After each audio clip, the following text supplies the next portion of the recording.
How did a tribe of wandering nomads engineer the America's greatest empire in just 200 years? They had to devise engineering systems which were extraordinary for their age. Their civilization rivaled Rome in its sophistication. The Aztecs had the best technology that could be produced in the conditions of which they lived. Aqueducts, palaces, pyramids, and temples stood as a tribute to their gods and a testament to the power of humankind. The Aztecs' crowning achievement was a gleaming capital city that astonished European explorers called the Venice of the New World. The city spread out, glittering against its canals and its lake, bedecked with fine trees and beautiful mansions. Their thirst for power and blood set them on a course for destruction. When it finally came, their annihilation would be swifter and more complete than the world had ever known.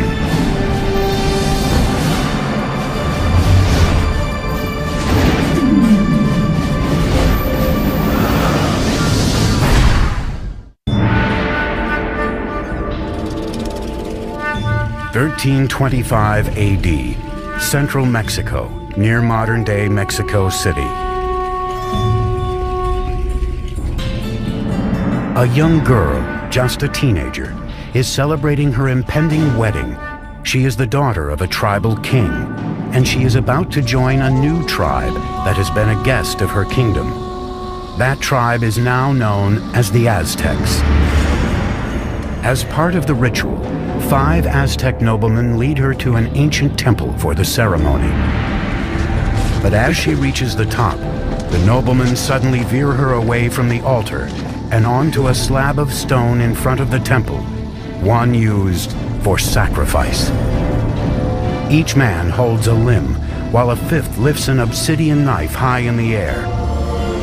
With one searing move, he slashes it through her chest and extracts her still beating heart. That evening, the king is invited to a ceremony to celebrate the marriage. Instead, he finds a priest performing a dance, wearing the still glistening skin of his daughter. As part of the ritual, the Aztecs had flayed her to honor the god of fertility. He saw this and he was absolutely horrified at what he saw, his dear daughter. And so he and his forces immediately chased the Aztecs into the lake and onto this island where they sought refuge. The marshy island was an unwelcoming place, yet it was from here that the Aztecs would beat the odds against them and forge the most powerful empire of the Americas.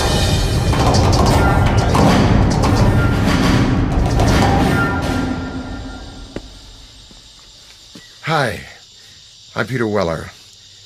When I think of the Aztecs, I think of an elegant people with beautiful skin and flamboyant headdresses of many colors, and I think of floating cities and a terrific song by Neil Young about Montezuma and Cortez. But I also think of knives, of obsidian glass ripping into chest cavities and hands, pulling out bleeding hearts and holding them high. Most of the Aztec sacrifices were performed in a temple atop a stone pyramid like this one. The Aztecs felt that without these offerings, the sun would literally cease to rise and the universe would die. Now, Aztec history is a fusion of fact and myth, but what we do know is that this murder, as horrific as it was, not only marked the beginning of the Aztec Empire, it also marked the location from where it would rise. The island the Aztecs were banished to after their disastrous sacrifice of the princess was in Lake Texcoco, the largest of 5 interconnected lakes covering a valley about 40 by 70 miles. Today, this once vast and open valley is teeming with what is modern-day Mexico City, one of the largest cities in the world. But 700 years ago, the island was so swampy, no one had laid claim to it. Now, as they gazed on the lake, the Aztec leader Tenoch announced to his followers that he had seen an eagle perched on a cactus in the middle of the lake, a sign from the gods that they had found their new home. They would name their city Tenochtitlan. Life is tough for the Aztecs in the early days of Tenochtitlan, but they have a vision. A vision of a powerful city modeled on an ancient and legendary city just 25 miles away. They called this city Teotihuacan, or City of the Gods. We know very little about Teotihuacan because all we have is the archaeological remains. We don't have any writing, we don't have any documentation that really fleshes out what went on at this big city. It was in ruins even in Aztec times, but they believed it to be the stomping grounds of the gods and the literal birthplace of the sun itself. The place the Aztecs most revered in Teotihuacan was a pyramid that rose above the tree line. It was called the Pyramid of the Sun. The massive sun pyramid contains 1 million cubic yards of earth and stone, with a base roughly the same as the Great Pyramid of Giza in Egypt. The Aztecs believed Teotihuacan was laid out in the image of the cosmos, created by their gods. Now it was this image they would attempt to replicate in the construction of their new city, Tenochtitlan. Taking on the challenge would be an Aztec leader named Acamapichtli. In 1376, he embarked on an ambitious plan to engineer an advanced city at Tenochtitlan. But there was a problem. The swampy islands that they took over needed a lot of work. When they started to build anything, it would begin to subside. There was simply no foundation on which to build. The Aztec solution would revolutionize the architecture of the Americas. They began by anchoring their buildings deep in the ground using a system of pilings made from wood. Workers cut stakes into 30-foot lengths, 3 to 4 inches wide. These were driven into the soft ground to make a foundation. The pilings were often surrounded with volcanic stone to add strength. Masons and bricklayers could then build walls on top of this base with confidence. They have found wooden pylons to hold the foundations of the pyramids. The fact that it didn't sink or the fact that it didn't just topple, I think that's a major feat of engineering. Tenochtitlan was an island city, but the lakes surrounding it were very shallow, sometimes only 7 feet deep. The whole thing looked like a giant metroplex floating on a pond. Originally, the only way to get from this floating city to the mainland was by boat. But the Aztecs eventually devised a series of causeways, sometimes 45 feet wide, that would connect their floating city to the mainland provinces. The causeway was supported by strong wooden pilings, the same pilings that supported their temples and other buildings. Thousands of these pilings had to be driven deep into the lake bed, and this presented a logistical challenge that could only be met by a strong, skilled labor force and the best of Mesoamerica's engineers.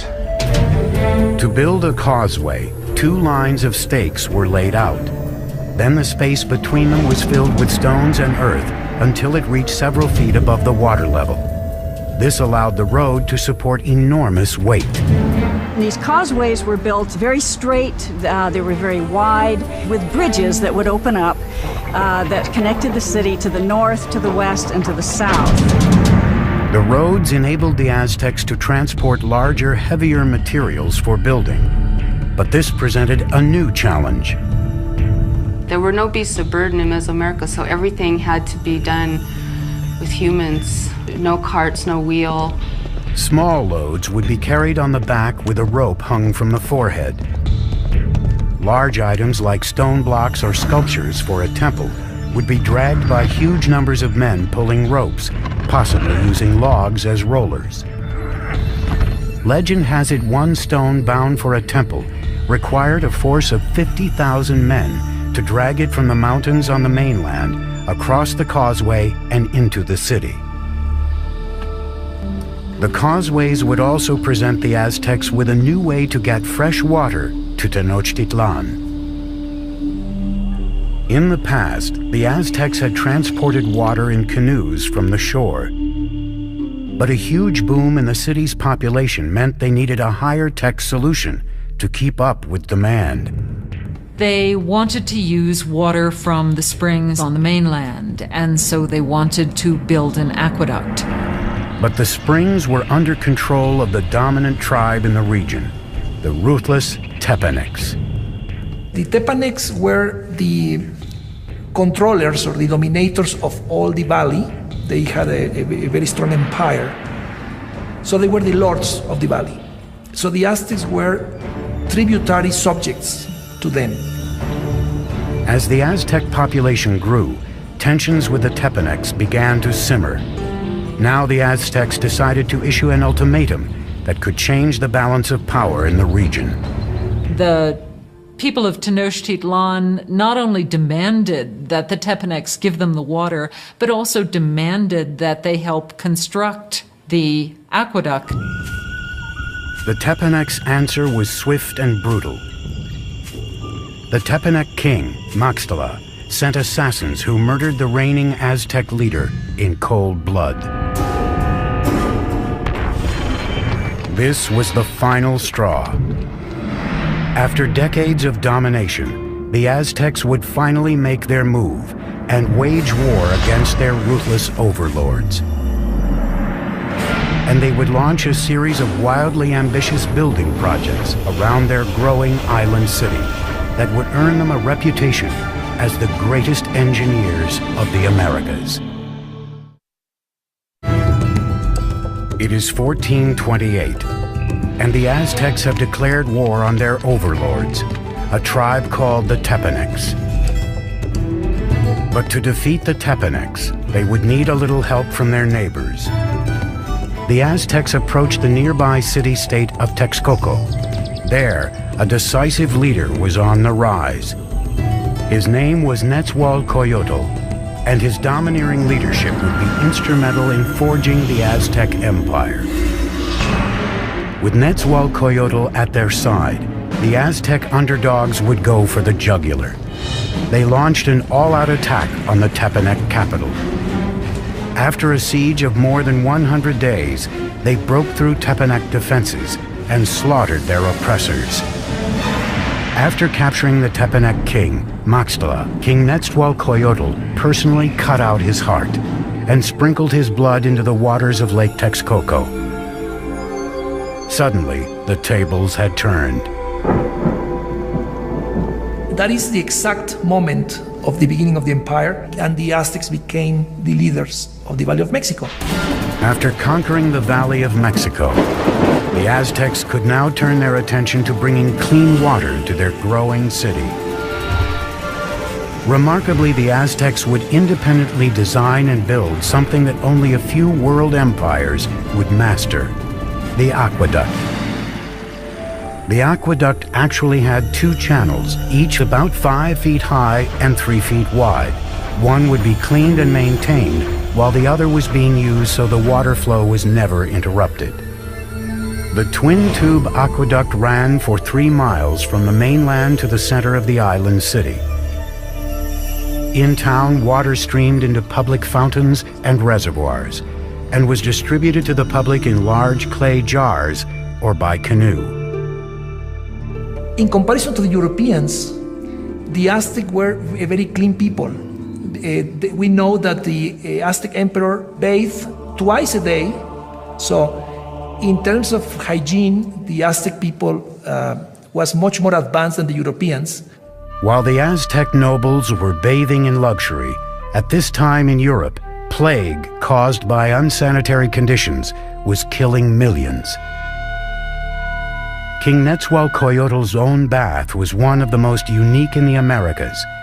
It was fed by a sophisticated aqueduct system that also brought running water to his palace grounds. Behind me is the hill of Tetzcoatzinco. And on this hill, Nezahualcoyotl built a fantastic pleasure palace. And around this palace, a virtual botanical garden filled with all of the exotic flowers of Mesoamerica. Nezahualcoyotl brought water from the Sierra Nevada mountains all the way down to here, into this hill, to his palace, just to water his plants. To install an aqueduct there, Nezahualcoyotl had to fill a huge gorge between Texcocinco and the next hill.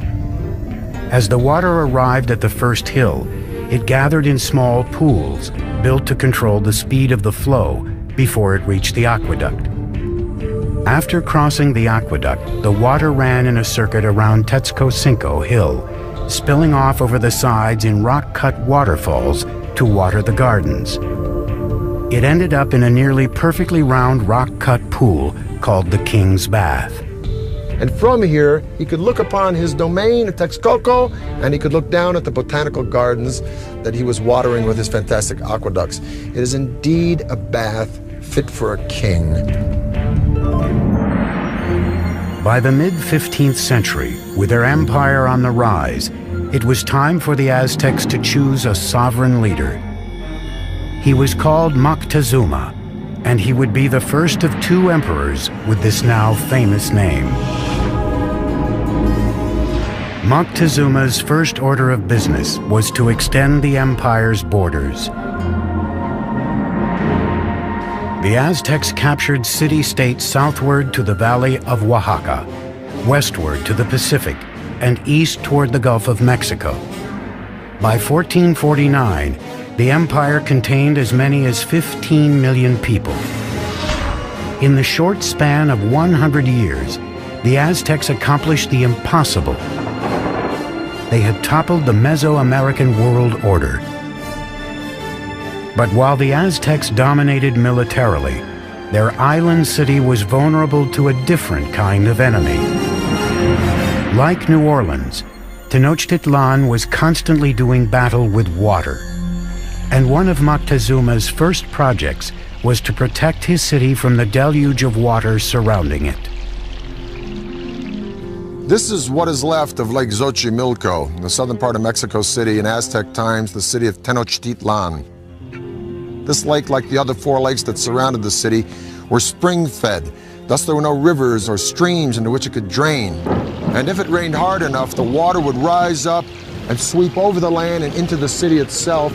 And this is exactly what happened in the mid-1400s when a flood of catastrophic proportions swept into Tenochtitlan. The city and the empire it commanded were almost completely destroyed, and the Aztec civilization had to once again rely upon the genius of its engineers, and one engineer in particular. Moctezuma enlisted the help of his old ally Nezahualcoyotl to protect the city he was rebuilding from the lake. Nezahualcoyotl would design a solution that would make him the greatest engineer on the continent. His plan was to create a safe zone around the city with a huge dike that would protect Tenochtitlan and its inhabitants. It was designed to be larger than any earthwork anywhere in the Americas at the time, running for 10 miles just east of the city from the southern edge of the lake across to the north. The walls were a wickerwork construction made of sticks, reeds, stone, and earth. Since the lake was shallow, the dike was only about 12 feet in height, but some 27 feet wide. Nezahualcoyotl fitted the dike with sluice gates, most likely wooden doors that would be raised or lowered to control the water level behind it. The dike also served another purpose. It protected their water supply. It was important to build some sort of protective mechanism to keep salt water out of the freshwater western part of the lake. An army marches on its stomach, so said Napoleon. Now, an ample food supply for civilians is a no-brainer in the critical development of any civilization. But the Aztecs perfected a unique method, not only to provide a substantial food supply for its civilian populace, but to fuel the military expansion of its empire. This revolutionary engineering was called chinampas, a system that allowed them to literally create new land to farm and to live on. If you're going to have a city of any size, you have to provide room for them. And so what they did was build up these chinampas in the lake bed. Basically, a chinampa is an artificial island built in the lake. They looked like narrow football fields, about 300 feet long by about 30 feet wide. A chinampa was built by weaving a web of sticks floating in the water and piling reeds on top of them. Mud was then scraped from the lake bottom and piled atop the reeds to form the chinampa. It took 4 to 6 men 8 days to build the average chinampa.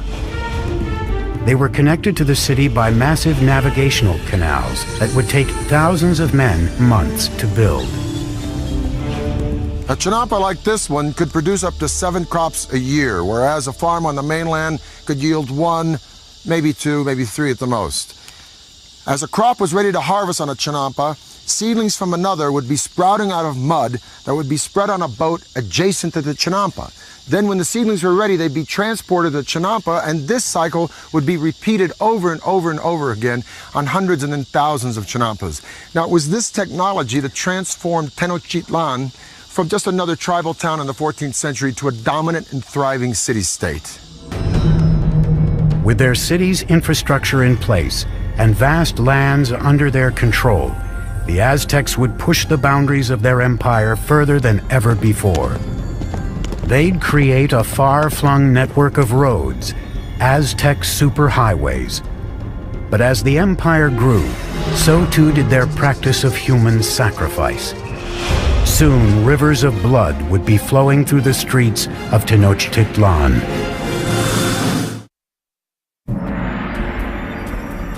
Today, Tenochtitlan, the capital of the Aztec Empire, is gone, buried under modern-day Mexico City.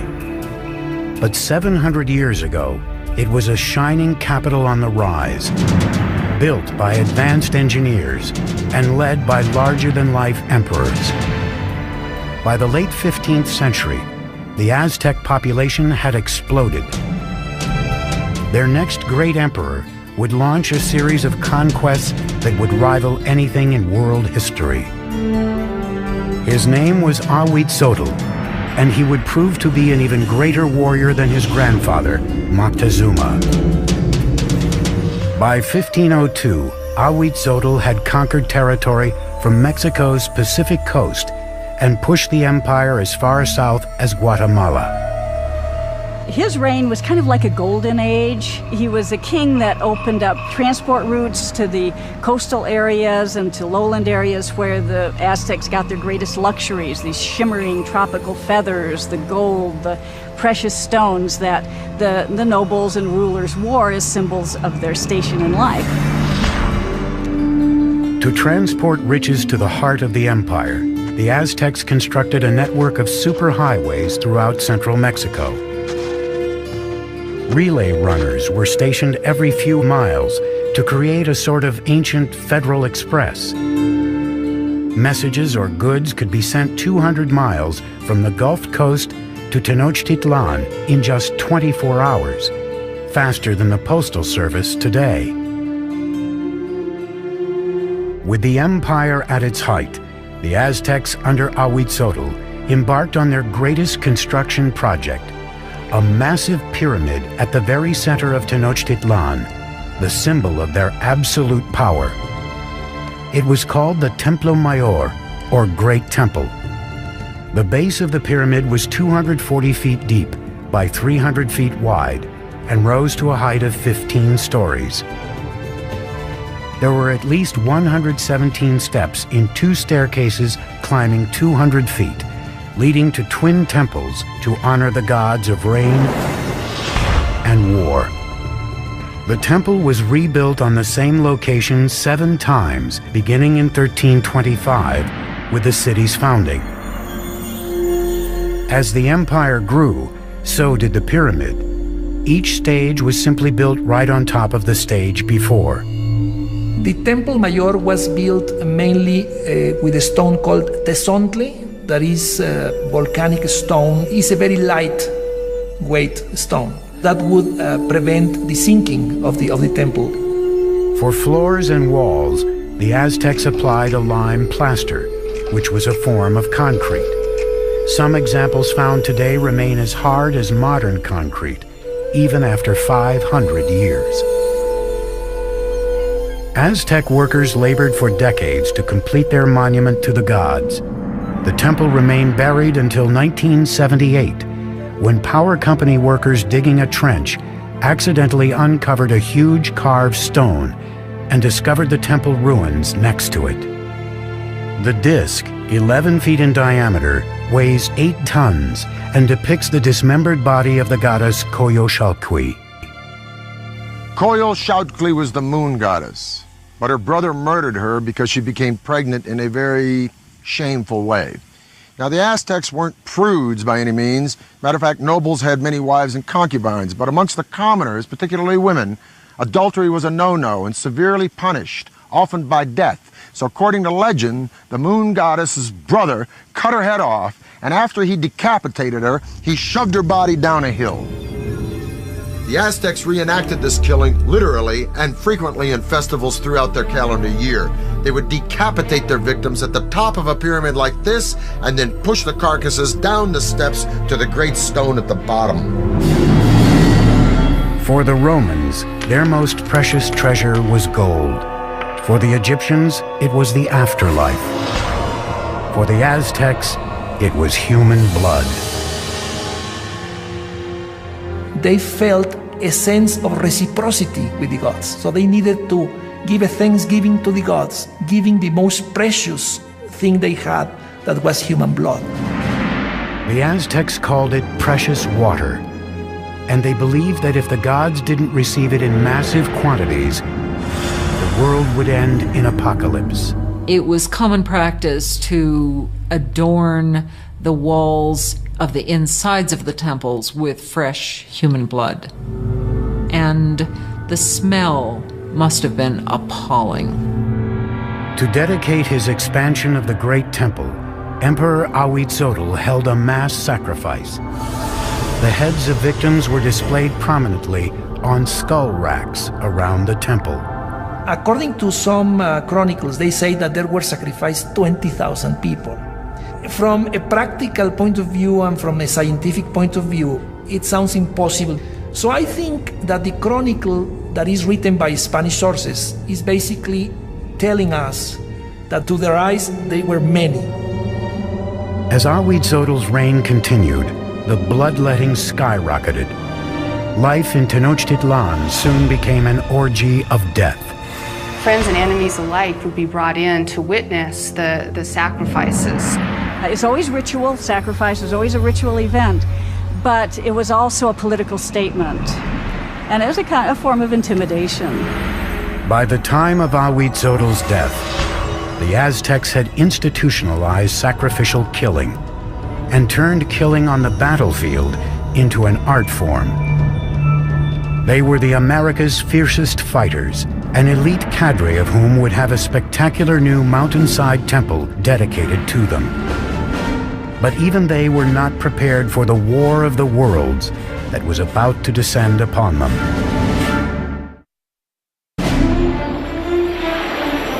In 1502, Ahuitzotl, Emperor of the Aztecs, is dead. Moctezuma II, a 34-year-old former priest, comes to power.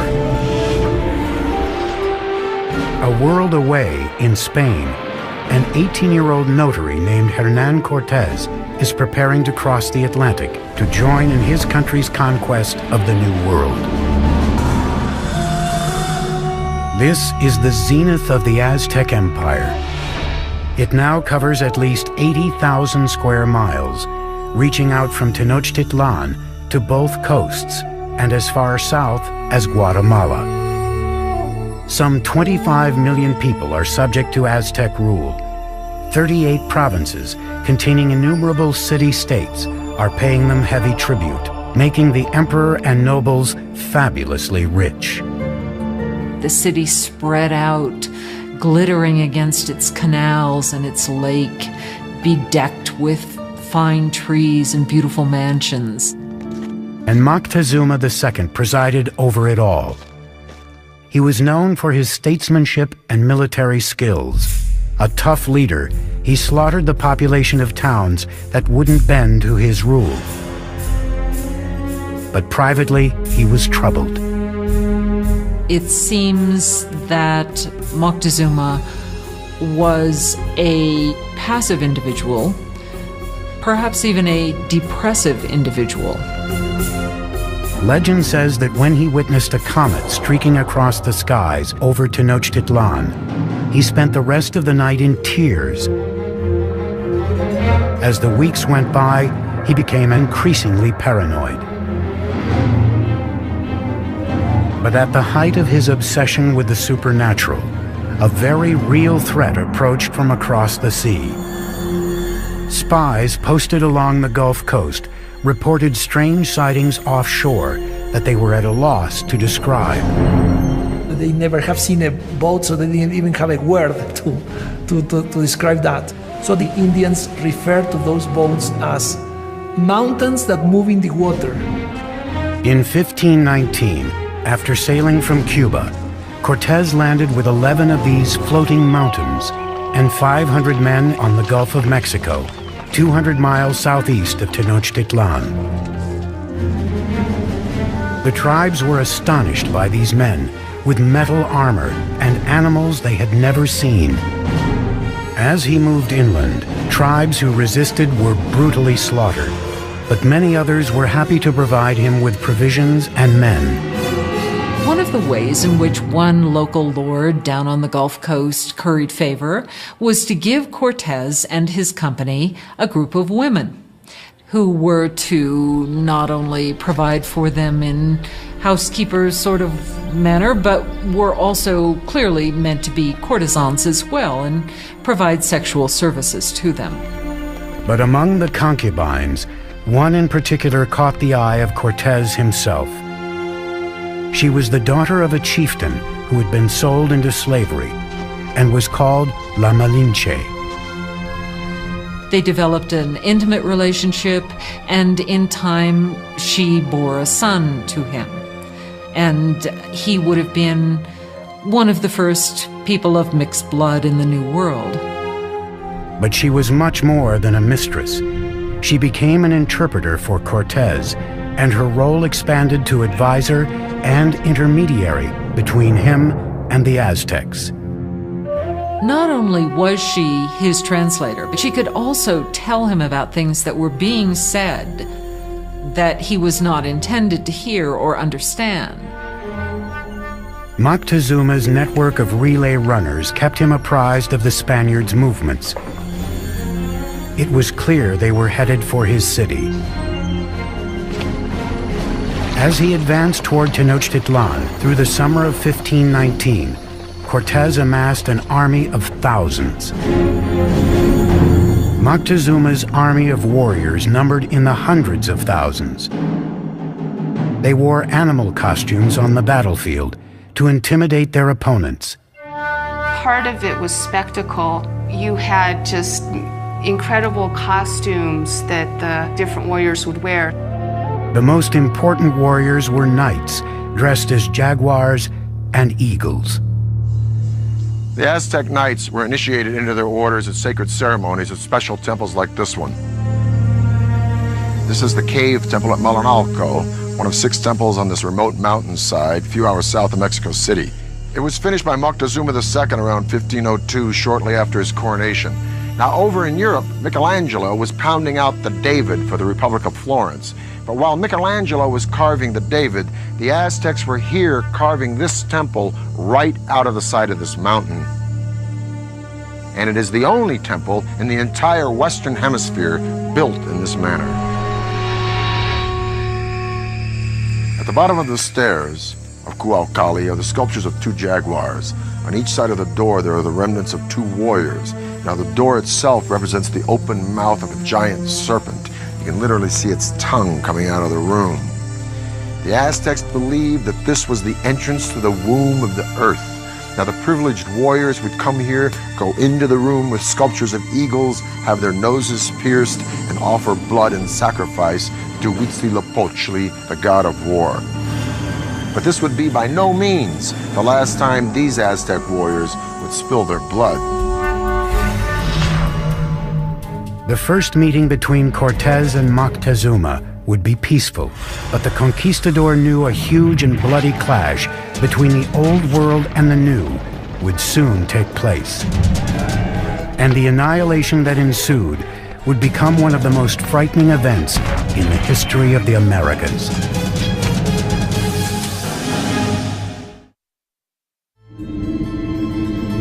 It is the fall of 1519. Spanish conquistador Hernán Cortés has finally reached the gleaming Aztec capital he has heard so much about, Tenochtitlan. When the Spaniards first saw Tenochtitlan, they thought they were in some kind of an enchanted vision. They thought they'd entered some kind of a dream. A massive force of native warriors, allied against the Aztecs, accompanies him as he advances on the main causeway into the city.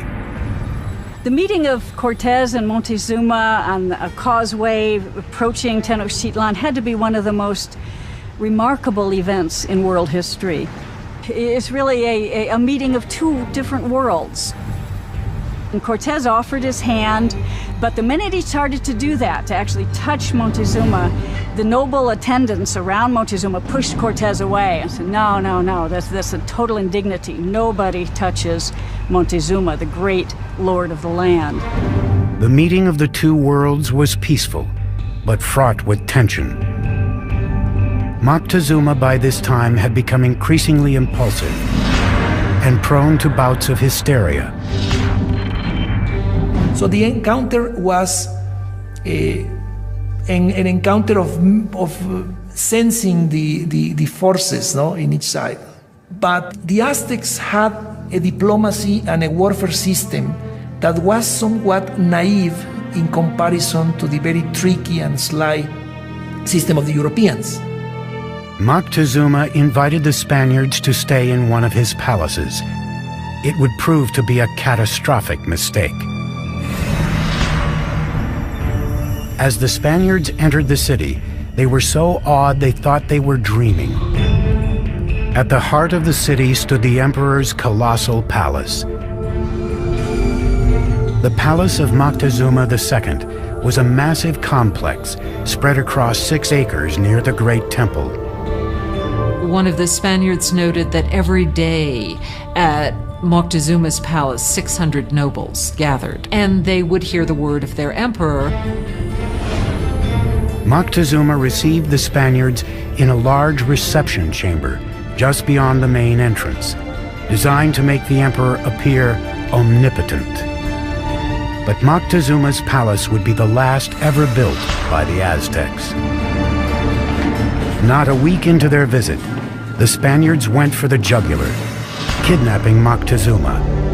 It was an audacious move, but it paid off.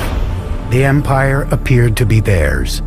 Even though Moctezuma was still the official leader of the city, he was really, for some time, nothing more than a mouthpiece for Cortés. For 6 months, tensions within the walls of Tenochtitlan slowly simmered. Then, in the spring of 1520, it all came to a head.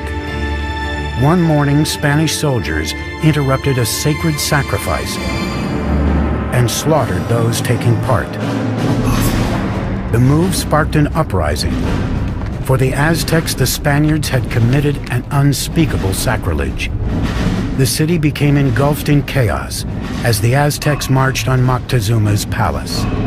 Moctezuma gets up on the top of the palace and tries to talk to the people and calm them down, and by now they're just not having any of it.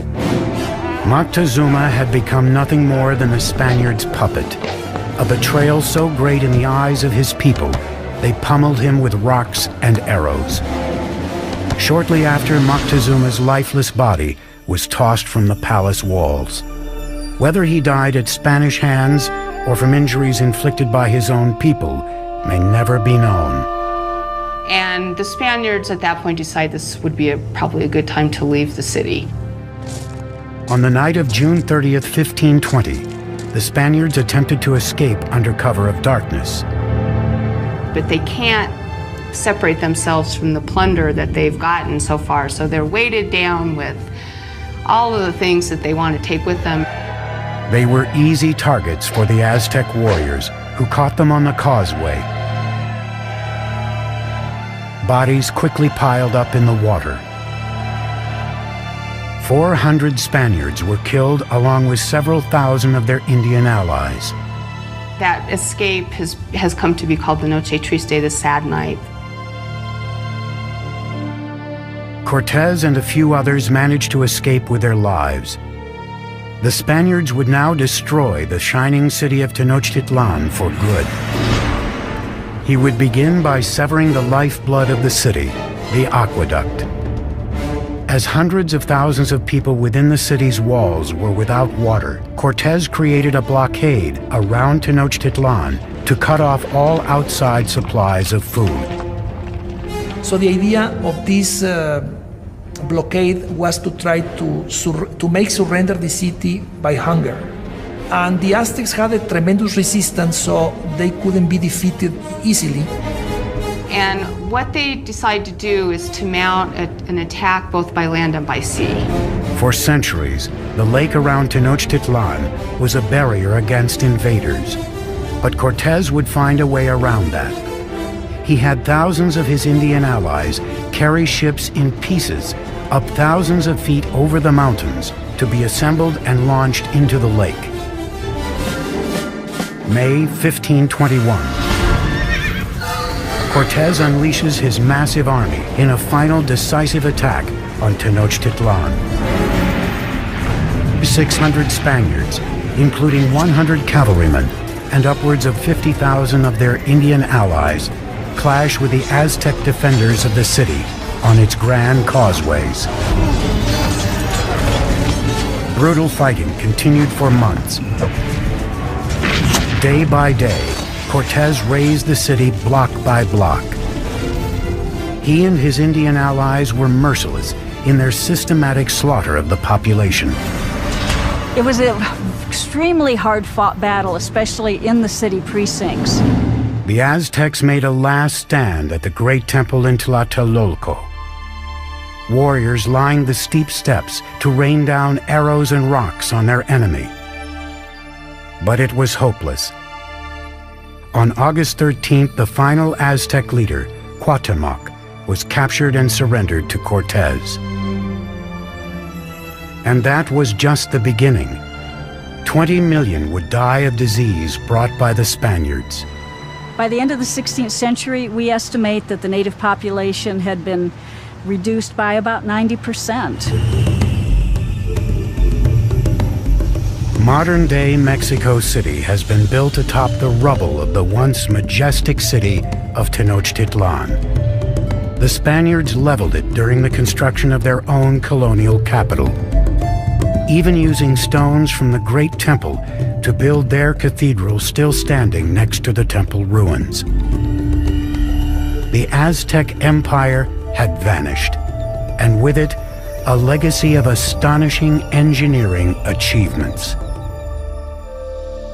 It has become clear from their sophisticated systems of urban planning, agriculture, and waterworks that the Aztecs stood among the most advanced of the world's great empires. The cave temple here at Malinalco is one of the few truly impressive Aztec achievements that the Spanish did not destroy. And stunning sights such as this beg the tantalizing question, if the Spanish had not come, what would Deep within the jungle, we're talking about a civilization discovered in the middle of a rainforest. Cryptic remains of a lost civilization, one that spanned a continent for more than 1,000 years. They definitely had attributes of the supernatural. They were the ancient Maya. Their rulers filled vast cities with sky-high pyramids, ornate palaces, and lavish plazas. They were masters of their environment. They were very resourceful in figuring out how to harness the energy, creating amazingly sophisticated works of art and engineering, and sustaining a civilization for 1,500 years. Then, after generations of prosperity and innovation, the ancient civilization collapsed, turning bustling cities into ghost towns to be reclaimed by Mother Nature. Centuries later, answers to the mystery surrounding these majestic people and the godlike kings who ruled them tell a story of conquest, ingenuity, and disaster.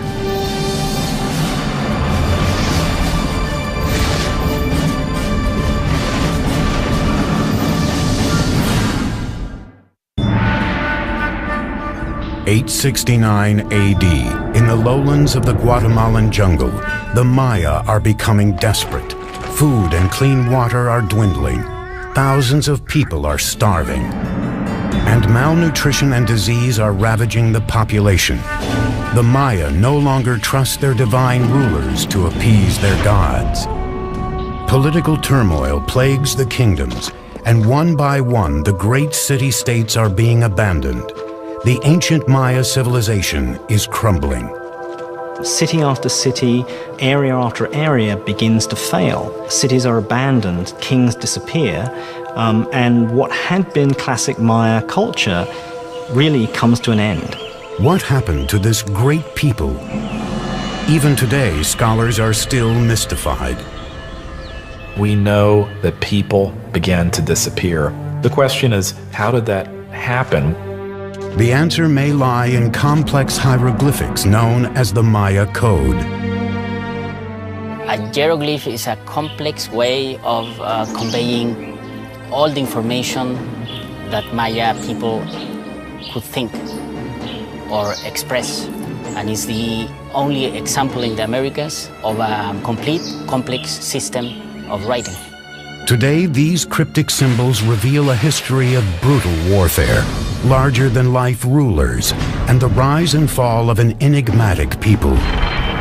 Hi, I'm Peter Weller, and I'm standing on top of this beautiful temple deep in the rainforest of southern Mexico near the border of Guatemala, and this is the heart of the civilization of the ancient Maya. For years, archaeologists believed that the ancient Maya were peacefully separated into 40 or so independent city-states, each with their own dynasty of kings. For what we could tell, there seemed to be trade, communication, but there didn't seem to be any particular imperial aggression motivated by a thirst for land or power outside of a king's own territory. But in the last half-century, these theories are starting to fly in the face of a different story, because hieroglyphs like this one, the remnants of the ancient Maya's advanced writing system, are painting a whole new picture. The touchy-feely 1960s and New Age ideas of a gentle and loving people are being fast replaced by a much more complex reality of city-states, butting heads and bloody clashes. And now we have evidence that brutal battles and human sacrifice were fundamental components of life among the ancient Maya.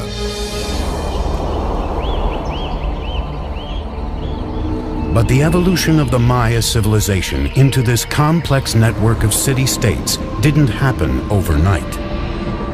The Maya came into existence probably a couple of thousand years before Christ.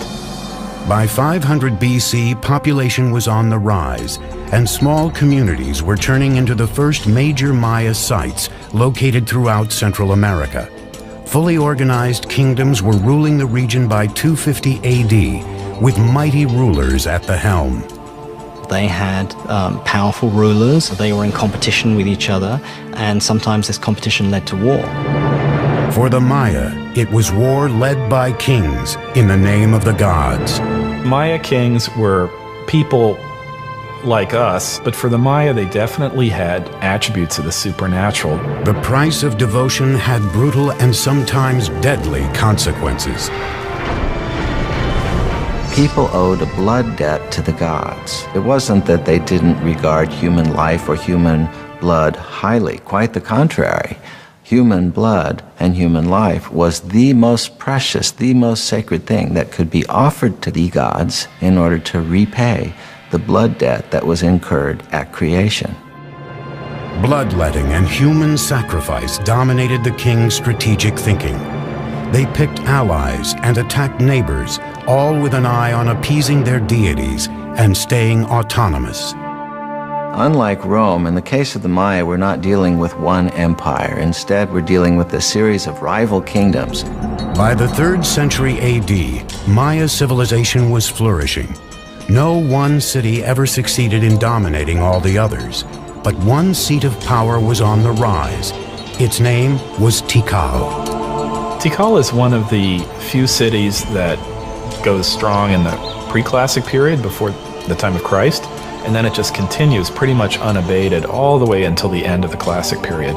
This is a city that never really lost it. But in the 6th century, a rival power named Calakmul threatened Tikal's success. The Maya had these two great dynastic capitals, Calakmul and Tikal.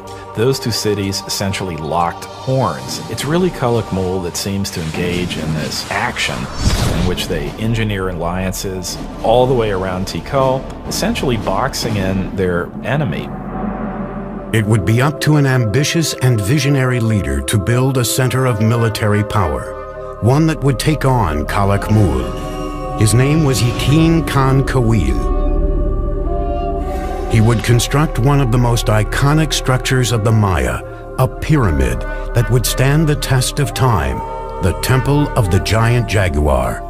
The most valuable monument was one that took a lot of effort. So a big temple pyramid is an indication of your power, your strength, your prestige. It's a way of drawing people into your city because it shows what an awesome, powerful ruler you are. Building in semi-tropical environments with rudimentary materials was a unique challenge, especially when the goal was to build vertically using Stone Age technology. Most of the technology that we associate with big stone constructions were unknown to the Maya. They did not have beasts of burden. They didn't have metal tools. What the Maya did have was a virtually unlimited supply of malleable limestone and a great deal of manpower. Your labor was one of the things that you were required to give to the king on an annual basis. Blocks of limestone were quarried and then pushed, pulled, or carried by sheer force to the construction site. They used something that we call the tump line, and this is a rope that would pass around the forehead, and in that they could carry, literally at times, hundreds of pounds of debris. Level by level, the pyramid was built skyward. Wooden scaffolding supported the laborers and the structure as it expanded. Skilled masons shaped the limestone with stone tools and wooden mallets. Though the interior was filled with unrefined rubble, the exterior was deceivingly manicured, covered in a strong mortar known as Maya stucco, and painted red. Even though they knew of the wheel, even though they knew of metal, they elected not to make practical use of either of these things. And I think in part it was because in their worldview something was much more valuable if a lot of human labor went into it. At nearly 150 feet, the Temple of the Giant Jaguar emerged, facing west toward the setting sun. The ancient skyscraper would command the attention of all who set foot in Tikal's Grand Plaza as a symbol of power and redemption. But Yakin Khan Kawil's engineering marvel was just the beginning. In 736, Kawil had defeated his ultimate rival, Calakmul. Then, in 743 and 744, he attacked and eviscerated two critical Calakmul allies that surrounded Tikal, El Peru to the west and Naranjo to the east. Finally, the suffocating noose that had once strangled Tikal was broken. In celebration of this, he builds a whole series of major expansions to the palace, new pyramids. And when we look at Tikal today, in many cases, we're looking at the fruits of that success. He may have even launched the construction of the tallest of Tikal's structures, Temple 4. Made of 250,000 cubic yards of stone, the massive pyramid stretched more than 210 feet, or 22 stories high, nearly as tall as the towers of the Brooklyn Bridge. It jutted far above the dense rainforest canopy, with a 180-degree view of the city. In the distance, other Maya cities were also ambitiously building toward the sky. But at this moment, with King Yakin Khan Kawil at the helm, Tikal was the unchallenged powerhouse of the Maya civilization. But Tikal was not alone. Out of sight, about 250 miles to the west, another dynasty is forging the construction of a great acropolis. There, in the 7th century, a king with a vision would emerge. He would turn one of the wettest cities in the world into a mecca of New World architecture. 611 AD, on the outskirts of the Maya world in southeast Mexico, a city by the name of Palenque is on the ropes. It launches a last-ditch defense against regional powerhouse Calakmul. Palenque's forces are overwhelmed, and the king is killed with no male heir to the throne. Because Maya kings were thought to be divine lords, their lineage is key to survival. The end of a dynasty usually spelled disaster. Yet at this critical moment, one of the greatest building campaigns in Maya history was about to begin in Palenque, and the king behind it would remain unknown until the middle of the 20th century. In 1949, some of the questions regarding the mysterious dynasty of Palenque are answered when archaeologist Alberto Rusluye is excavating this 75-foot-high temple, now called the Temple of the Inscriptions. Now, I'm in pretty good shape, but those guys had headdresses and big robes, obsidian, knives, and swords. I thought I'm in pretty good shape, for an old guy anyway. But I don't know how they did it. I don't know how Alberto Ruslier did it. But I still got a lot to go. And when he gets up into the sanctuary, he looks around. And he notices on the floor a row of holes covered with stone stoppers. And he figures out that these holes were made for ropes in order to pull up the slab, just like I'm on a trapdoor. So he pulls up the slab, this one exactly, and he follows a steep staircase filled with dirt and debris. He's never seen a Maya pyramid like this before, so his men start digging and digging and digging into the unknown. The wet stairs are very slippery from the moisture and time and the rain from the forest, and he finally gets down to a plateau.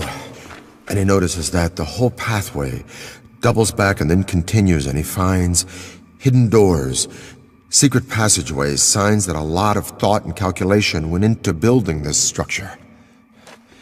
Finally, after 3 long years, he gets to the bottom of this 80-foot stairway, and there he sees a small corridor. And in the corridor is a stone box, and in the box are 6 skeletons, the remains of souls who were sacrificed to protect the person for whom this temple was built. But he still doesn't know who that person was. And then he finally sees a huge door, a massive triangular stone. So his men and he open it, and then they go in. And behind this huge triangular door is a vaulted crypt about 30 feet long and 23 feet high. And inside the crypt is this massive sarcophagus carved from one piece of limestone. And on top of this sarcophagus is this magnificent lid with these expertly carved images of a king. Along this edge, by the way, which is covered with cinnabar, this red stuff, is poisoned to the touch to keep looters from coming in here and ruining it. And by the way, if the ancient Egyptians might have used this, we might have had more antiquities coming out of that country today. But along this edge is the image of a shield, and up in the sanctuary is another image of a shield. And the ancient Maya word for shield is pakal. So Alberto Rus had discovered the tomb of the most important Maya king, Pakal the Great. Pakal's ascension to the throne in 615 AD came during the most critical time for Palenque. With no direct heir, the elders of Palenque had turned to an outsider, a royal who lived outside the kingdom named Lady Sakkuk. Now she returned to Palenque with her adolescent son, Pakal. The future of Palenque hung in the balance as the young boy was crowned king by his mother. He was just 12 years old. She sort of kept the throne warm for him for over 10 years while he was growing up.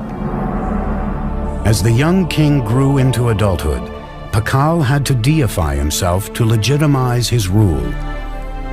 He declared his mother to be the living embodiment of the first mother, who created humans and the gods. He then was the son of a goddess, an exalted position that removed any question of his legitimacy. He was almost certainly a charismatic fellow. He had to have been. He had no power base. He had to do it almost on pure charisma and determination. As a Johnny-come-lately, as someone who needs to prove himself, he's going to be as splashy as possible, and so he constructs the most gaudy buildings imaginable. He is establishing all sorts of new architectural patterns. To authenticate his lineage, Pakal set off on a building spree to revitalize his battered kingdom. One of his first orders of business, the renovation and expansion of the royal palace, an impressive structure that sits in the heart of the main plaza. More than 70,000 square feet, the palace would become a maze of galleries, chambers, stairways, courtyards, and tunnels, and was designed to reflect his ideas of grandeur. At first, Pakal's architects, like those throughout the Maya world, employed what is called the corbelled vault to support their soaring structures. Now, this was a pretty straightforward structure where a series of lines of stones of ever-decreasing height are laid on top of each other. So it forms really a kind of inverted V shape with a row of capstones along the top. But the corbelled vault left something to be desired. This basic construction limited interior space and light and forced architects to build walls wider than even the space it enclosed. Driven by a determined king, Pakal's engineers now looked for solutions to this problem. What the Palenque designers succeeded in doing was lightening the weight.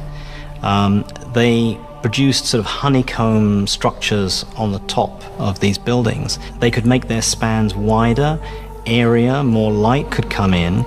These innovations reduced the stress on the load-bearing walls, creating a more open and inviting feel than the traditional Maya buildings.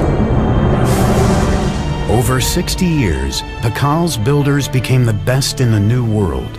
But it wasn't until the end of his rule that Pakal commissioned one of the most complex and imaginative projects ever attempted by the Maya, the Temple of the Inscriptions. The discovery of the Temple of the Inscriptions changed all our ideas about Maya pyramids. They weren't supposed to be mortuary shrines. Inside, along a stairway leading down to the tomb, engineers built a psychoduct, or hollow tube. It's a conduit that allows someone on the top of the pyramid to speak into this speaking tube, and eventually you would be able to presumably communicate directly with Pakal in his tomb. This 20-ton sarcophagus was built to last an eternity. This actually had a lid which was rolled off to one side, and there was a cavity for his body to be put, so that when he eventually did die, the door was sealed and the stairway was blocked. His architects and sculptors designed a coffin rich in symbolism, portraying the resurrection of Pakal in the afterworld. Royal scribes were ordered to draw a grid to accommodate 640 glyphs that would tell the story of Pakal's reign. Many Maya pyramids don't leave much textual record on them. The opposite is the case in the Temple of the Inscriptions. Everything about it, from these huge tablets on the summit to the information inside, proclaims that this is the final resting place of the founder of one of the great Maya dynasties. In 683, during Pakal's 68th year as king, the 12-year-old boy who grew to be one of the great Maya rulers died at the age of 80. He was covered in red cinnabar and adorned in lavish jewelry. A jade mask was placed over his face. Though the legacy of Pakal the Great would be hard to match, his son had been waiting on the sidelines for nearly 50 years. With the clock ticking, he would launch a series of building projects harnessing the laws of physics and Mother Nature.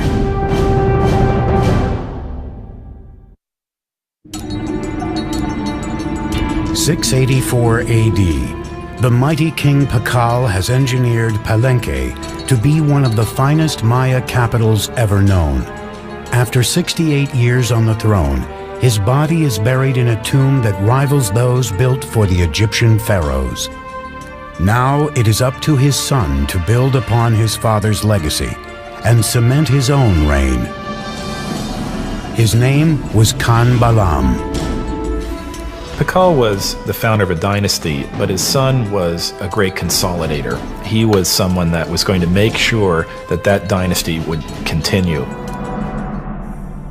The 48-year-old king immediately threw himself into an ambitious three-pyramid complex that would stand as his own monument for the ages. He designed and constructed the cross group, one of the most intricate and beautiful groups of ceremonial temples ever constructed in the Maya world.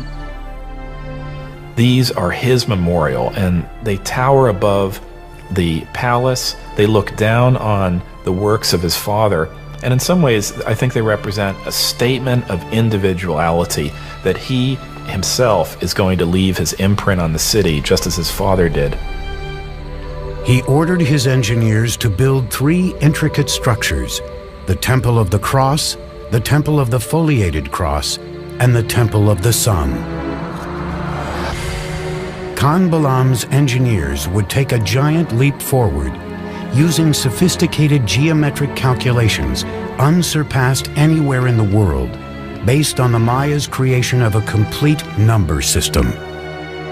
One of the many ways in which the Maya were ahead of their time was in their creation of what we would refer to as zero.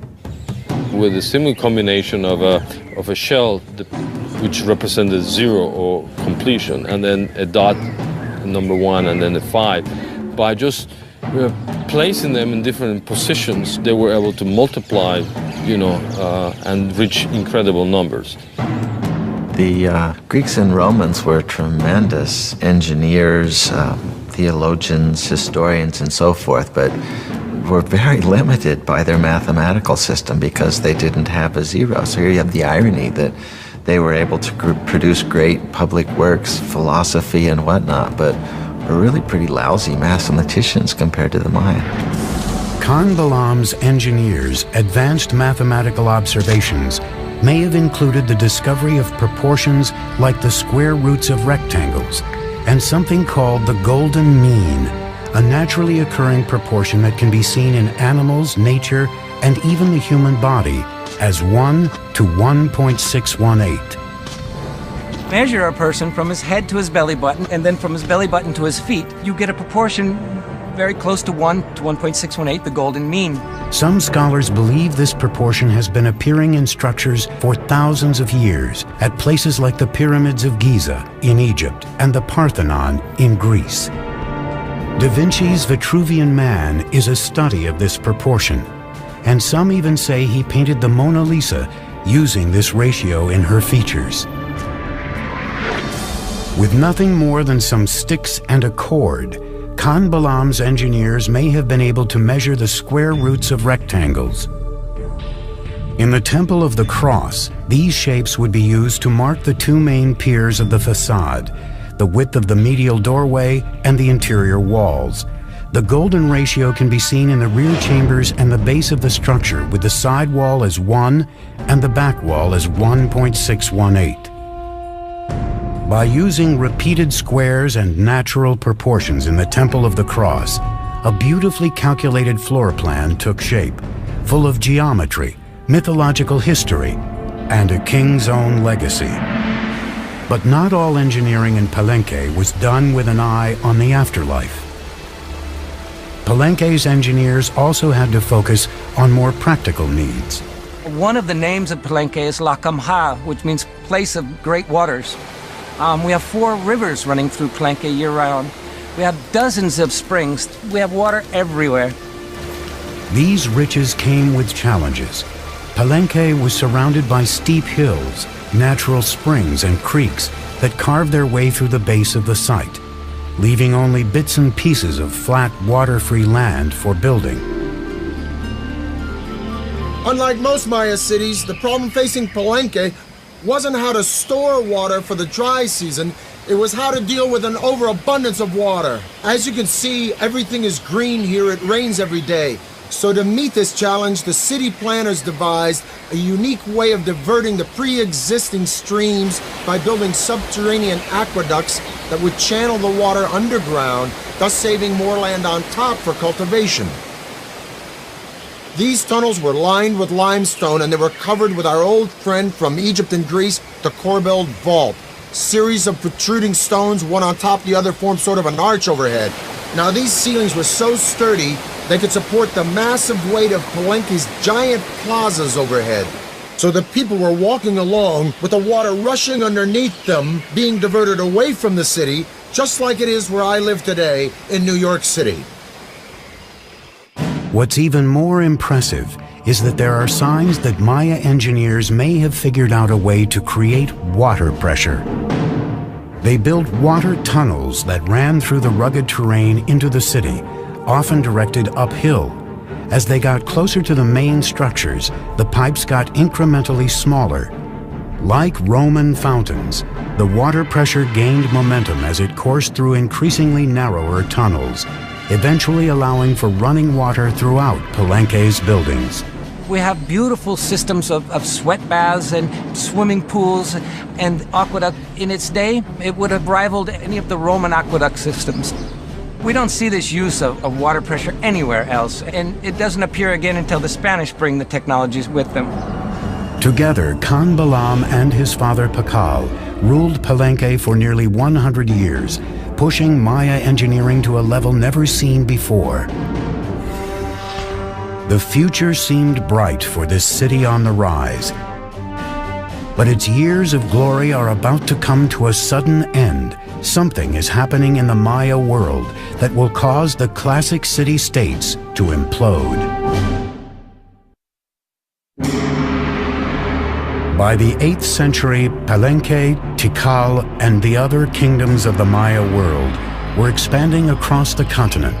Tall pyramids, unparalleled city planning, and sumptuous royal palaces advertised the glory of the great kings. Then, suddenly, these cities began to unravel, one after another. Royal sculptors stopped carving their monuments with historical information, and kings halted their construction projects. Maya civilization had plunged into darkness.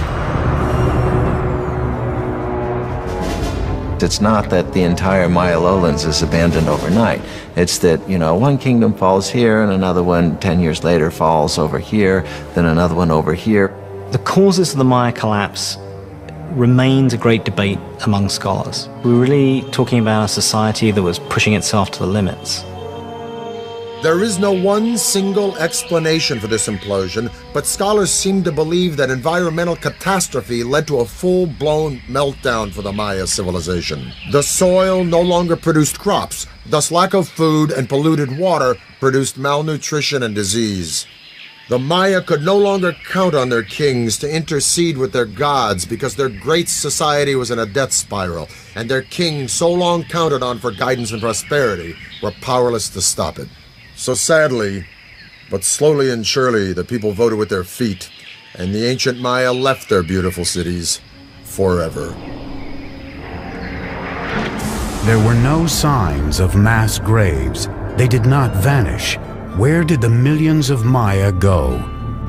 If you wanted to go where it was happening, you moved north. Go north, young man. The cities that die in the south, and that's the only way to describe it, is they just go into oblivion, are never really replaced. But there are locations all around the Yucatan Peninsula where the cities not only thrive, but they begin to grow explosively. This growth was enhanced by an elaborate network of causeways called sakbes, or white roads. The sakbes weren't just local transport, they were emblems of the great political power of two allied cities that had the wherewithal to create this magnificent royal procession way between their two kingdoms. As much as 60 miles long in some places, they were a marvel of engineering. They would place huge rocks on both sides of the causeway and then filling whatever was in between with cobbles and unfinished rocks and stones, and then they cover all this surface with stucco, nice plaster, and then upon it they create this smooth surface. In the Yucatan Peninsula, the Sac Bays often charted a course through the rough terrain in perfectly straight lines.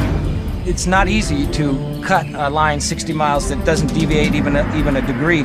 I would really like to know what instruments they use. We have no record of it. These causeway systems allowed for rebirth, movement, and trade in the north, and it is there that the ragged survivors of the southern lowlands hope to find a second chance, in a Yucatan city called Chichen Itza. Chichen Itza came to be the largest and most powerful city from about 800 to 1050 or so that had a real knack of being a big tent. So it was a very cosmopolitan place, and I'm sure it traded handsomely on that reputation.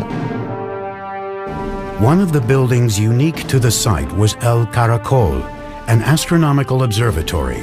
The Maya were obsessed with both time and the stars and spent centuries looking to the sky for answers.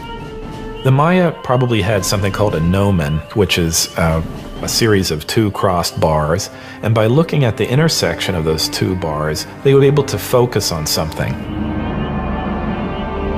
With just basic tools, the Maya were able to track the movement of the stars and planets and the passing of time. Like Stonehenge, this was a place where people could make solar and lunar observations.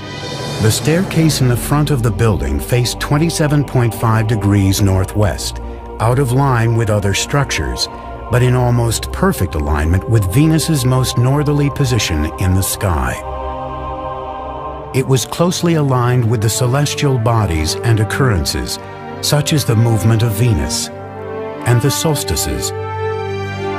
In the higher tower of the building, 3 openings survive today.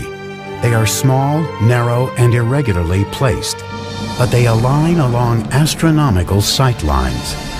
In the Caracol, we can see in its orientations, in its peculiar displacements, in its odd alignment of buildings, a focus on what Venus was doing at the time.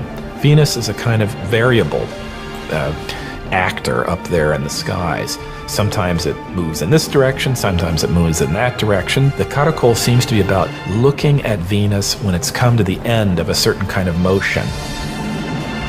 This astute astronomical observation allowed the Maya to build their interlocking calendars that were more accurate than any other used in the ancient world. The Maya had 2 calendars, one ritual and then, the solar calendar that is very, very similar to what we use in the Western world. The Maya measured the solar year to be 365 days. Their measurements for the revolution of Venus and the occurrence of lunar eclipses were equally on target. In just 200 years, the Maya had achieved a rebirth in the wake of the catastrophic destruction of their southern cities. But now the North would face an even deadlier enemy, one that was capable of annihilating the Maya while leaving their cities intact. In the 9th century, the classic Maya cities suddenly and mysteriously collapsed, ending the era of greatest prosperity and growth. Rebirth in the North gave the Maya an opportunity to combine astronomy and engineering on an unprecedented scale. At Chichen Itza, signs of continuing obsession with the skies left a permanent mark on Maya architecture.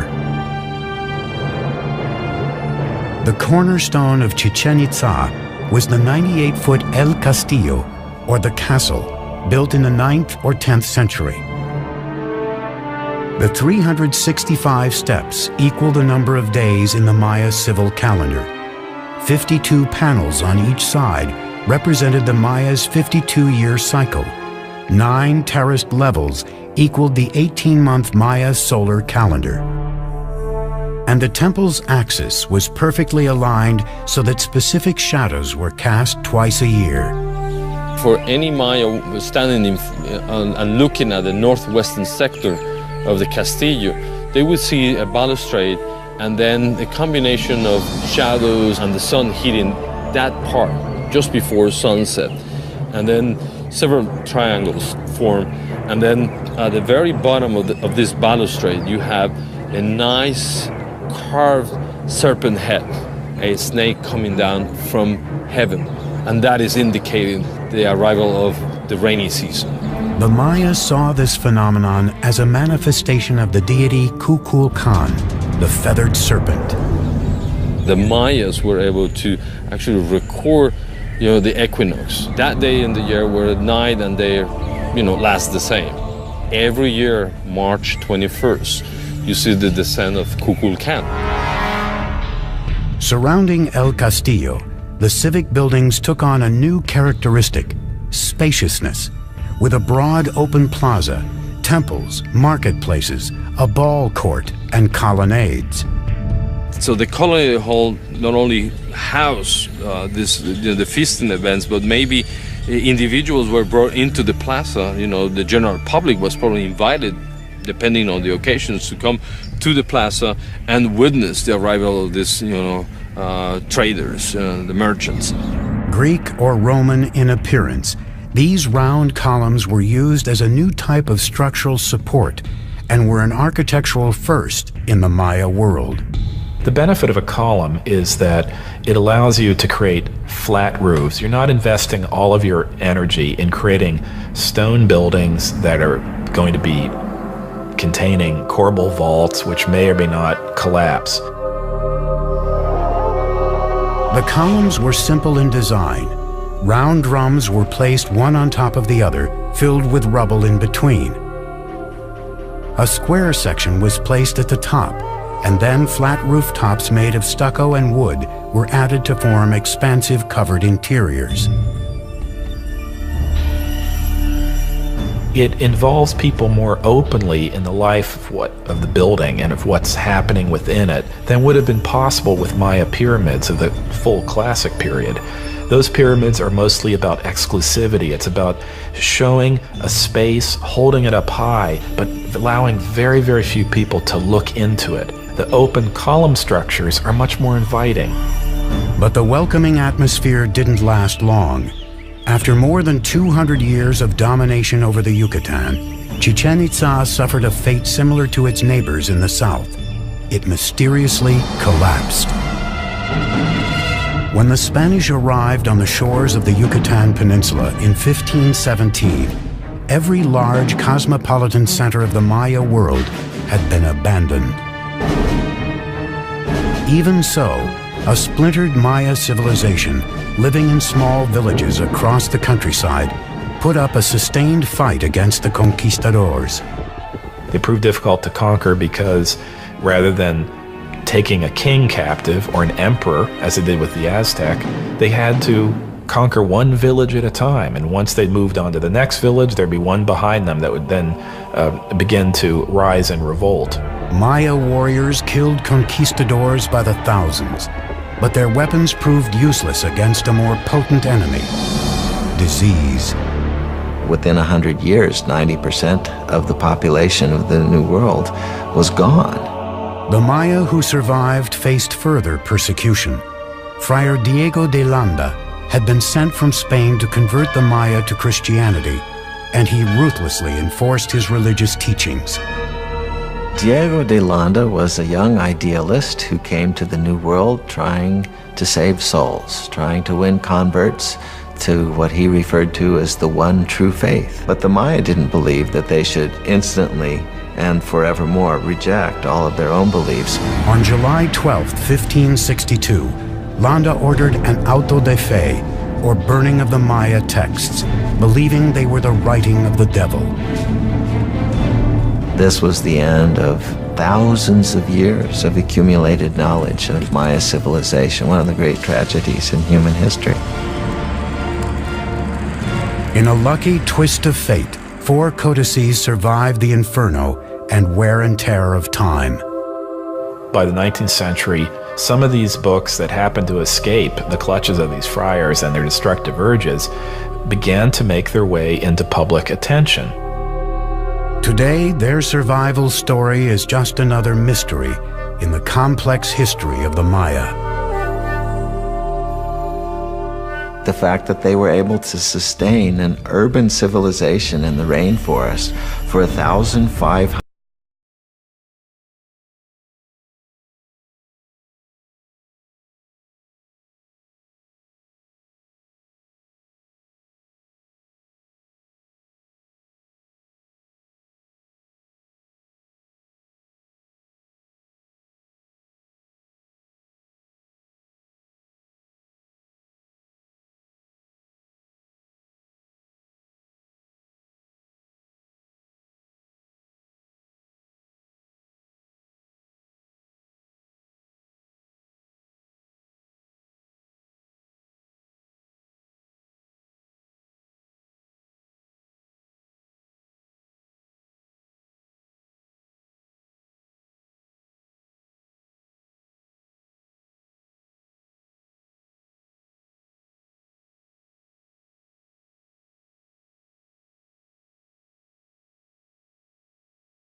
Aztec nobles were bathing in luxury, at this time in Europe, plague caused by unsanitary conditions was killing millions. King Netzahualcoyotl's own bath was one of the most unique in the Americas. It was fed by a sophisticated aqueduct system that also brought running water to his palace grounds. Behind me is the hill of Thingkung. And on this hill, Netzahualcoyotl built a fantastic pleasure palace. And around this palace, a virtual botanical garden filled with all of the exotic flowers of Mesoamerica. Netzahualcoyotl brought water from the Sierra Nevada mountains all the way down to here, into this hill, to his palace, just to water his plants. To install an aqueduct there, Netzahualcoyotl had to fill a huge gorge between Thingkung and the next hill. As the water arrived at the first hill, it gathered in small pools built to control the speed of the flow before it reached the aqueduct. After crossing the aqueduct, the water ran in a circuit around Thingkung Hill, spilling off over the sides in rock-cut waterfalls to water the gardens. It ended up in a nearly perfectly round rock-cut pool called the King's Bath. And from here, he could look upon his domain at Texcoco, and he could look down at the botanical gardens that he was watering with his fantastic aqueducts. It is indeed a bath fit for a king. By the mid-15th century, with their empire on the rise, it was time for the Aztecs to choose a sovereign leader. He was called Moctezuma, and he would be the first of two emperors with this now famous name. Moctezuma's first order of business was to extend the empire's borders. The Aztecs captured city-states southward to the valley of Oaxaca, westward to the Pacific, and east toward the Gulf of Mexico.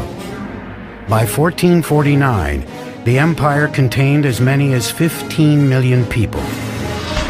In the short span of 100 years, the Aztecs accomplished the impossible. They had toppled the Mesoamerican world order. But while the Aztecs dominated militarily, their island city was vulnerable to a different kind of enemy. Like New Orleans, Tenochtitlan was constantly doing battle with water. And one of Moctezuma's first projects was to protect his city from the deluge of water surrounding it. This is what is left of Lake Xochimilco, in the southern part of Mexico City, in Aztec times, the city of Tenochtitlan. This lake, like the other four lakes that surrounded the city, were spring-fed. Thus there were no rivers or streams into which it could drain. And if it rained hard enough, the water would rise up and sweep over the land and into the city itself. And this is exactly what happened in the mid-1400s when a flood of catastrophic proportions swept into Tenochtitlan. The city and the empire it commanded were almost completely destroyed, and the Aztec civilization had to once again rely upon the genius of its engineers, and one engineer in particular. Foundation on which to build. The Aztec solution would revolutionize the architecture of the Americas. They began by anchoring their buildings deep in the ground using a system of pilings made from wood. Workers cut stakes into 30-foot lengths, 3 to 4 inches wide. These were driven into the soft ground to make a foundation. The pilings were often surrounded with volcanic stone to add strength. Masons and bricklayers could then build walls on top of this base with confidence. They have found wooden pylons to hold the foundations of the pyramids. The fact that it didn't sink or the fact that it didn't just topple, I think that's a major feat of engineering. Tenochtitlan was an island city, but the lakes surrounding it were very shallow, sometimes only 7 feet deep. The whole thing looked like a giant metroplex floating on a pond. Originally, the only way to get from this floating city to the mainland was by boat. But the Aztecs eventually devised a series of causeways, sometimes 45 feet wide, that would connect their floating city to the mainland provinces. The causeway was supported by strong wooden pilings, the same pilings that supported their temples and other buildings. thousands of these pilings had to be driven deep into the lake bed. And this presented a logistical challenge that could only be met by a strong, skilled labor force and the best of Mesoamerica's engineers. To build a causeway, 2 lines of stakes were laid out. Then the space between them was filled with stones and earth until it reached several feet above the water level. This allowed the road to support enormous weight. These causeways were built very straight, they were very wide, with bridges that would open up that connected the city to the north, to the west, and to the south. The roads enabled the Aztecs to transport larger, heavier materials for building. But this presented a new challenge. There were no beasts of burden in Mesoamerica, so everything had to be done with humans. No carts, no wheel. Small loads would be carried on the back with a rope hung from the forehead. Large items like stone blocks or sculptures for a temple would be dragged by huge numbers of men pulling ropes, possibly using logs as rollers. Legend has it one stone bound for a temple required a force of 50,000 men to drag it from the mountains on the mainland across the causeway and into the city. The causeways would also present the Aztecs with a new way to get fresh water to Tenochtitlan. In the past, the Aztecs had transported water in canoes from the shore. But a huge boom in the city's population meant they needed a higher-tech solution to keep up with demand. They wanted to use water from the springs on the mainland, and so they wanted to build an aqueduct. But the springs were under control of the dominant tribe in the region, the ruthless Tepanecs. The Tepanecs were the controllers or the dominators of all the valley. They had a very strong empire. So they were the lords of the valley. So the Aztecs... I think of an elegant people with beautiful skin and flamboyant headdresses of many colors, and I think of floating cities and a terrific song by Neil Young about Moctezuma and Cortez. But I also think of knives, of obsidian glass ripping into chest cavities and hands, pulling out bleeding hearts and holding them high. Most of the Aztec sacrifices were performed in a temple atop a stone pyramid like this one. The Aztecs felt that without these offerings, the sun would literally cease to rise and the universe would die. Now, Aztec history is a fusion of fact and myth. But what we do know is that this murder, as horrific as it was, not only marked the beginning of the Aztec Empire, it also marked the location from where it would rise. The island the Aztecs were banished to after their disastrous sacrifice of the princess was in Lake Texcoco, the largest of 5 interconnected lakes covering a valley about 40 by 70 miles. Today, this once vast and open valley is teeming with what is modern-day Mexico City, one of the largest cities in the world. But 700 years ago, the island was so swampy, no one had laid claim to it. Now, as they gazed on the lake, the Aztec leader Tenoch announced to his followers that he had seen an eagle perched on a cactus in the middle of the lake, a sign from the gods that they had found their new home. They would name their city Tenochtitlan. Life is tough for the Aztecs in the early days of Tenochtitlan, but they have a vision of a powerful city modeled on an ancient and legendary city just 25 miles away. They called this city Teotihuacan, or City of the Gods. We know very little about Teotihuacan because all we have is the archaeological remains. We don't have any writing, we don't have any documentation that really fleshes out what went on at this big city. It was in ruins, even in Aztec times, but they believed it to be the stomping grounds of the gods and the literal birthplace of the sun itself. The place the Aztecs most revered in Teotihuacan was a pyramid that rose above the tree line. It was called the Pyramid of the Sun. The massive sun pyramid contains 1 million cubic yards of earth and stone, with a base roughly the same as the Great Pyramid of Giza in Egypt. The Aztecs believed Teotihuacan was laid out in the image of the cosmos, created by their gods. Now it was this image they would attempt to replicate in the construction of their new city, Tenochtitlan. Taking on the challenge would be an Aztec leader named Acamapichtli. In 1376, he embarked on an ambitious plan to engineer an advanced city at Tenochtitlan. But there was a problem. The swampy islands that they took over needed a lot of work. When they started to build anything, it would begin to subside. There was simply no found. How did a tribe of wandering nomads engineer the America's greatest empire in just 200 years? They had to devise engineering systems which were extraordinary for their age. Their civilization rivaled Rome in its sophistication. The Aztecs had the best technology that could be produced in the conditions of which they lived. Aqueducts, palaces, pyramids, and temples stood as a tribute to their gods and a testament to the power of humankind. The Aztecs' crowning achievement was a gleaming capital city that astonished European explorers called the Venice of the New World. The city spread out, glittering against its canals and its lake, bedecked with fine trees and beautiful mansions. Their thirst for power and blood set them on a course for destruction. When it finally came, their annihilation would be swifter and more complete than the world had ever known.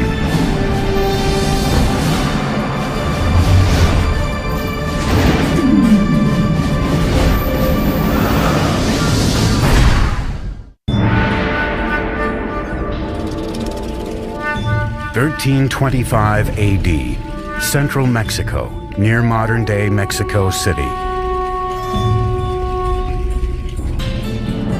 A young girl, just a teenager, is celebrating her impending wedding.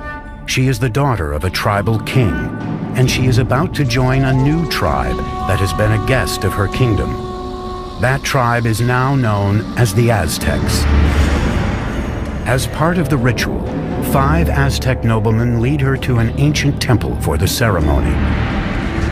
But as she reaches the top, the noblemen suddenly veer her away from the altar and onto a slab of stone in front of the temple, one used for sacrifice. Each man holds a limb, while a 5th lifts an obsidian knife high in the air. With one searing move, he slashes it through her chest and extracts her still beating heart. That evening, the king is invited to a ceremony to celebrate the marriage. Instead, he finds a priest performing a dance, wearing the still glistening skin of his daughter. As part of the ritual, the Aztecs had flayed her to honor the god of fertility. He saw this, and he was absolutely horrified at what he saw, his dear daughter. And so he and his forces immediately chased the Aztecs into the lake and onto this island where they sought refuge. The marshy island was an unwelcoming place. Yet it was from here that the Aztecs would beat the odds against them and forge the most powerful empire of the Americas.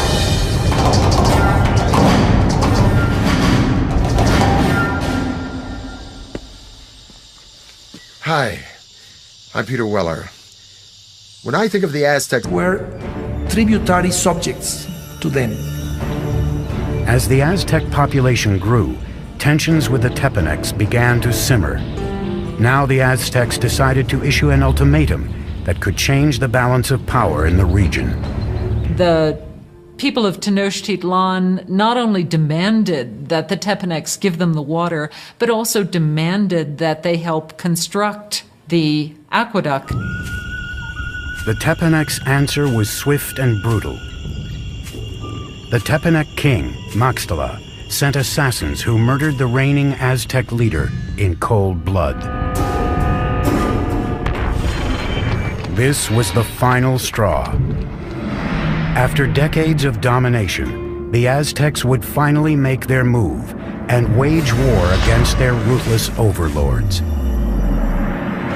And they would launch a series of wildly ambitious building projects around their growing island city that would earn them a reputation as the greatest engineers of the Americas. It is 1428, and the Aztecs have declared war on their overlords, a tribe called the Tepanecs. But to defeat the Tepanecs, they would need a little help from their neighbors. The Aztecs approached the nearby city-state of Texcoco. There, a decisive leader was on the rise. His name was Nezahualcóyotl, and his domineering leadership would be instrumental in forging the Aztec Empire. With Nezahualcóyotl at their side, the Aztec underdogs would go for the jugular. They launched an all-out attack on the Tepanec capital. After a siege of more than 100 days, they broke through Tepanec defenses and slaughtered their oppressors. After capturing the Tepanec king, Maxtla, King Nezahualcóyotl personally cut out his heart and sprinkled his blood into the waters of Lake Texcoco. Suddenly, the tables had turned. That is the exact moment of the beginning of the empire, and the Aztecs became the leaders of the Valley of Mexico. After conquering the Valley of Mexico, the Aztecs could now turn their attention to bringing clean water to their growing city. Remarkably, the Aztecs would independently design and build something that only a few world empires would master: the aqueduct. The aqueduct actually had two channels, each about 5 feet high and 3 feet wide. One would be cleaned and maintained, while the other was being used so the water flow was never interrupted. The twin-tube aqueduct ran for 3 miles from the mainland to the center of the island city.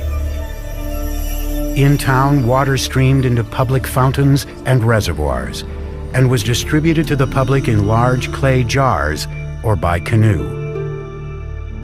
In comparison to the Europeans, the Aztec were a very clean people. We know that the Aztec emperor bathed twice a day. So in terms of hygiene, the Aztec people was much more advanced than the Europeans. While the